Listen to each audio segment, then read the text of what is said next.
Hello and welcome back to the channel. बच्चों कैसे हैं आप सब। बच्चों जैसे हमने आपको बोला था कि कल की स्ट्रेटजिक वीडियो में हमने बोला था कि भाई हम लोग रिवीजन कराएंगे न्यूमेरिकल सेक्शन के क्लास 12 की बोर्ड एग्जाम के। तो अभी इकोनॉमिक्स के न्यूमेरिकल सेक्शन में शुरू कर रहा हूँ। थ्योरीज की ऑलरेडी काफी सारी वीडियो अपलोड कर रखी है, तो जाओ जो चैनल को विजिट करो और देख लो उसको। वन शॉट है, पार्ट में भी है। दूसरा, मैं यहाँ पे न्यूमेरिकल का तैयारी करने वाला हूँ। तो न्यूमेरिकल स्टार्ट कर रहे हैं आज हम नेशनल इनकम से। इसके रिलेटेड जो भी प्रॉब्लम आएगी कोई दिक्कत नहीं आएगी, लेकिन हाँ एक बात ध्यान रखना कि कॉपी और पेन लेके साथ में बैठो, मेरे साथ ही क्वेश्चन करना। न्यूमेरिकल के जितने भी पूरे इकोनॉमिक्स में है, बहुत ही कम टाइम में, अभी बहुत ही 3 से 4 क्लासेस के अंदर मैं पूरा ही फिनिश कर दूंगा। ठीक है, चलो शुरू करते हैं। तो बच्चों एक ऐसा क्वेश्चन है जिस क्वेश्चन के अंदर ये सैंपल पेपर से क्वेश्चन लिखा हुआ है। ठीक है, इस क्वेश्चन में आपको इनकम मेथड और एक्सपेंडिचर मेथड दोनों बहुत इजीली क्लियर हो जाएगा। एंड आई एम श्योर कि आप इसके बाद रिवीजन जरूर करेंगे। रिवीजन इन द सेंस एक दो क्वेश्चन जरूर लगाएंगे अपनी बुक से। ठीक है, और हाथ में पेन और रजिस्टर साथ लेके चलो, मेरे साथ ही करो। इनकम मेथड पहला क्या है, इनकम मेथड। उसके बाद अगला कौन सा करेंगे, एक्सपेंडिचर मेथड। सेम क्वेश्चन से और सेम आंसर आएगा। ठीक, इनकम मेथड का डिनोशन होता है बच्चों एनडीपीएफसी से, net domestic product at factor cost. Income method से क्या निकलेगा, डोमेस्टिक इनकम, और डोमेस्टिक इनकम को ही हम लोग एनडीपीएफसी कहते हैं। बात यहां तक समझ में आ गई है, बहुत सही। अच्छा एक चीज देखो, इन तीन में केवल 3 चीज ऐड कर दो, आपका इनकम मेथड से आराम से नेशनल इनकम कैलकुलेट हो जाएगा। तो ये जो निकलेगा ना वो एनडीपीएफसी निकलेगा। यहां से हमें कहा जाना है, क्वेश्चन में कई बार कहते हैं कि जैसे इस बार के सैंपल पेपर में बोला डोमेस्टिक इनकम निकाल के दो, तो डोमेस्टिक इनकम निकाल दोगे डायरेक्ट। अगर कह दो नेशनल इनकम निकालनी है, तो इनको निकालने के बाद फिर रिलेटेड एग्रीगेट का इस्तेमाल करके बहुत चुन्नू सा काम है और आप आराम से नेशनल इनकम निकाल ले जाओगे। तो इजी है, पहले इसको निकालो। पहला है सीओई मतलब कंपनसेशन ऑफ एम्प्लॉय, दूसरा है ऑपरेटिंग सरप्लस और तीसरा है mixed income. Compensation of employ का मतलब हुआ कि एम्प्लॉय को जो आप पैसे दे रहे हो, तो एम्प्लॉय को किस किस तरीके से पैसे मिल सकता है, वो जो जो भी क्वेश्चन में होगा उसे हम ऐड कर देंगे। ऑपरेटिंग सरप्लस में 3 सब कंपोनेंट होते हैं, रेंट, रॉयल्टी, प्रॉफिट और इंटरेस्ट।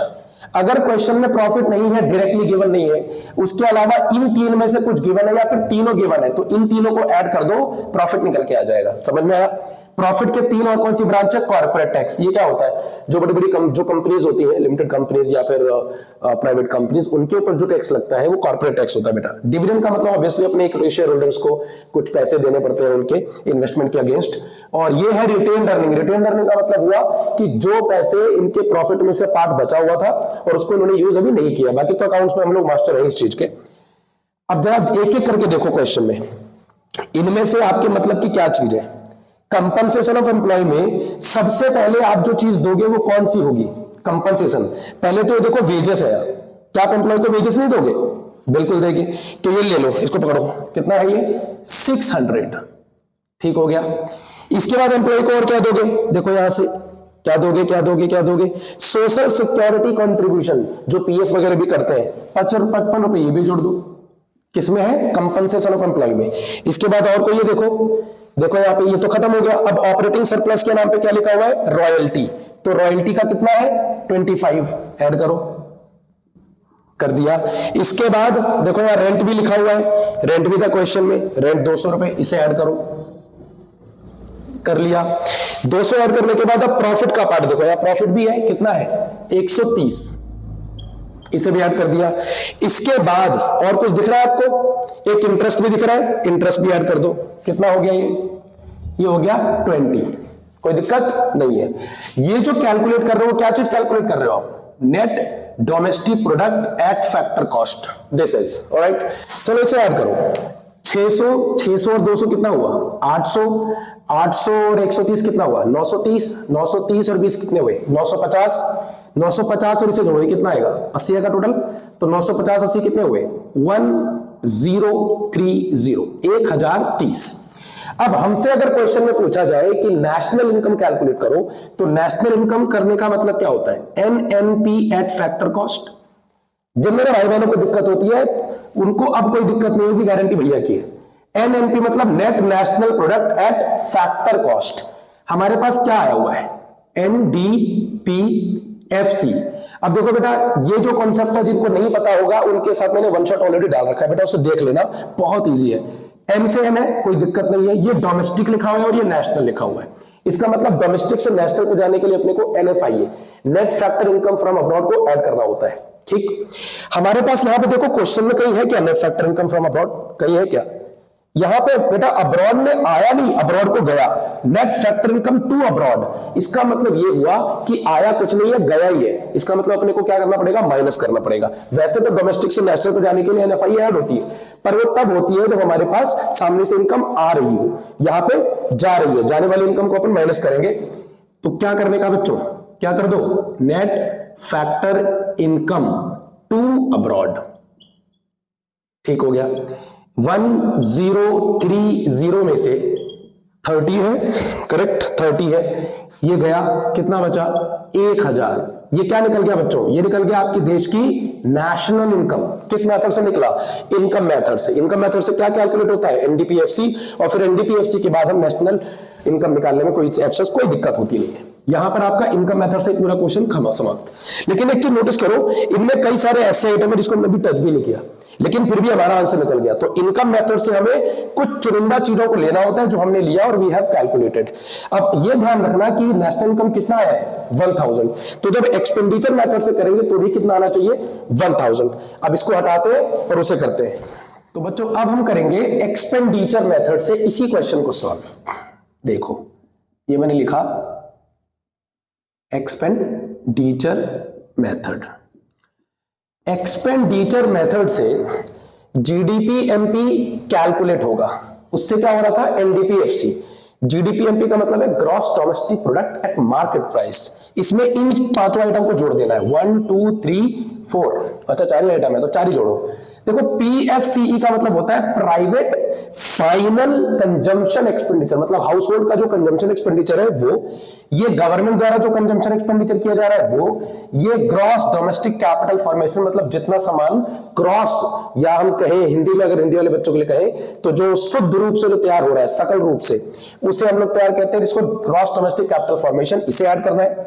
बुक में या क्वेश्चन के अंदर जीडीसीएफ या तो डायरेक्टली गिवन होगा, ये डायरेक्टली गिवन नहीं होगा तो उसके लिए मैंने ऑलरेडी 2 चीज लिख दी है, इससे ऊपर कुछ नहीं आएगा, यही है जो है। और फिर एंड में हमको ऐड करना है नेट एक्सपोर्ट। नेट एक्सपोर्ट का मतलब एक्सपोर्ट में से इंपोर्ट को माइनस कर देना है। इसको इस तरह भी लिखते हैं बेटा, X minus M. I hope clear है, ठीक। अब इस क्वेश्चन में एक नोटिस करो, क्वेश्चन से ठीक पहले नोट है इंपॉर्टेंट, कॉमर्स लीग का नोट। जीडीसीएफ का मतलब, अगर कई बार क्वेश्चन में क्या होता है कि ये भी ऐड कर देते हैं, तो क्वेश्चन में हमें क्या चाहिए जीडीसीएफ, लेकिन ये जीडीसीएफ के बीच में एफ क्या होता है, gross domestic fixed capital formation. अगर फिक्स्ड वाला क्वेश्चन अगर है तो फिर आप उसमें चेंज इन स्टॉक गिवन होगा क्वेश्चन में, उसे ऐड कर देना, जीडीसीएफ आ जाएगा, फिर उसका इस्तेमाल करना वहां, करेक्ट। दूसरा, अगर जीडीसीएफ भी दिया है और एनडीसीएफ भी दिया है, और या ये भी हो सकता है कि एनडीसीएफ दे दे जीडीसीएफ ना दे, तो अगर ना दे जीडीसीएफ, एनडीसीएफ है ना, एनडी क्या होता है, नेट डोमेस्टिक कैपिटल फॉर्मेशन, वो ग्रॉस था, ये नेट है। इसमें डेप्रिसिएशन ऐड करते ही आपको पता है, नेट में डेप्रिसिएशन को ऐड करते ही ग्रॉस निकल जाता है। ये मैंने रिलेटेड एग्रीगेट्स में बहुत इजीली समझा रखा है, ठीक है। अब हम लोग इसका इस्तेमाल करेंगे। इस क्वेश्चन के अंदर एक कमाल की चीज होने वाली है, यहां पर दोनों गिवन है, देखो एनडीसीएफ भी गिवन है और जीडीसीएफ भी गिवन है, ये रहा जीडीसीएफ, ठीक है, ग्रॉस डोमेस्टिक कैपिटल फॉर्मेशन। अब ये जो चीज है, हम इन दोनों का इस्तेमाल करके डेप्रिसिएशन निकालेंगे, क्योंकि हमसे कैलकुलेट क्या करने को कहा है, नेशनल इनकम। किस मेथड से, एक्सपेंडिचर मेथड से। Let's start. Private final consumption expenditure कहां पर है, कहां पर है, कहां पर है भैया, ये रहा 800। ऐड करो, क्या कैलकुलेट कर रहे हो पहले वो लिख लो, जीडीपी एमपी 800 ये ऐड किया आपने, प्लस करो, कौन चाहिए दूसरा फॉर्मूले में, ये कौन ग्रॉस है, नहीं भैया ये गवर्नमेंट का है, गवर्नमेंट का खर्चा कहां गया भैया, ये देखो government fix capital consumption expenditure कह सकते हो या फॉर्मेशन कह सकते हो, कोई ऐसा दिक्कत नहीं है। जीएफसी का कितना है देखो 100, ऐड कर दो, सही हो गया। जीडीसीएफ इस बार क्वेश्चन में गिवन है, अगर नहीं होता तो इस तरह से निकाल लेना इसको। जीडीसीएफ कितना है 120, ठीक हो गया। इसके बाद और क्या ऐड करना है, नेट एक्सपोर्ट, देखो नेट एक्सपोर्ट नीचे लिखा हुआ है 70, इसे भी ऐड करो, कितना आ गया 800, 1 900 और 900 और ये 190 कितना हुआ 1090, 1090। ये क्या निकल गया, ये निकल गया जीडीपी एमपी। क्वेश्चन में क्या है, क्या निकालना है अपने को, एनएनपीएफसी। एनएनपीएफसी क्या होता है, net national product at factor cost, मतलब नेशनल इनकम। और नेशनल इनकम निकल जाएगी तो अच्छी चीज हो जाएगी।